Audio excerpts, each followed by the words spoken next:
Okay, so ito na nga, isi-share ko na yung isa sa mga ginawa kong strategy, 'no, kaya ako napaibig sa akin si AFAM. Madami sa inyo ang gustong malaman kung ano ba talaga ang sekreto para magka-AFAM. Ito ang 'wag na 'wag niyong gagawin, ha, 'pag nakikipag-usap kayo sa AFAM na natitipuhan ninyo. 'Wag na 'wag niyong ipapakita sa kanya na desperado kayong magka-AFAM.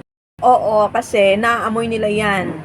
Kasi karamihan, 'pag nase-sense nila na desperado tayo na magka-jowa, 'no, o magka-AFAM, medyo ano 'yan, turn off sa kanila. O kaya yung iba naman ay ginagamit nila para kontrolin ka or i-manipulate ka. So dapat 'pag nakikipag-usap ka, chill ka lang.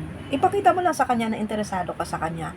Pero hindi ka desperado. Ask him questions para makilala mo siya. Pero wag mo naman siya i-bombard ng questions na para ka namang investigador. Kasi baka naman mapaghinalaan ka naman niya na scammer. O di, endgame na agad. Kasi nawala na siya ng interest sa'yo. And then, kwento ka rin about sa sarili mo para makilala ka rin niya. Para early on pa lang, sa pag-uusap ninyo, malaman nyo na kung compatible ba kayo o hindi. Kasi makwento ko lang din, ha, ang ginawa ko nun kay Afam, nung nag-uumpisa pa lang kami dati na mag-usap, pag sinabi ko talagang matutulog na ako, kasi maaga ako natutulog that time, kasi nga busy din ako, nagtatrabaho ako at meron akong business that time. So, pag sinabi ko talaga na matutulog na ako, end na talaga. Hindi talaga ako nag-i-spend ng mahabang oras na makipag-usap sa kanya that time.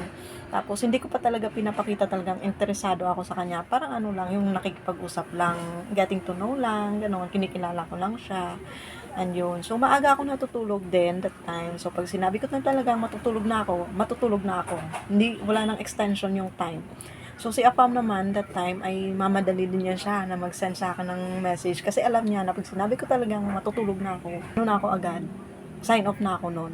So, ayun lang, o diba? And it worked. So, yan lang muna sa ngayon. And try nyo yung strategy na yan, guys. And let me know if it worked.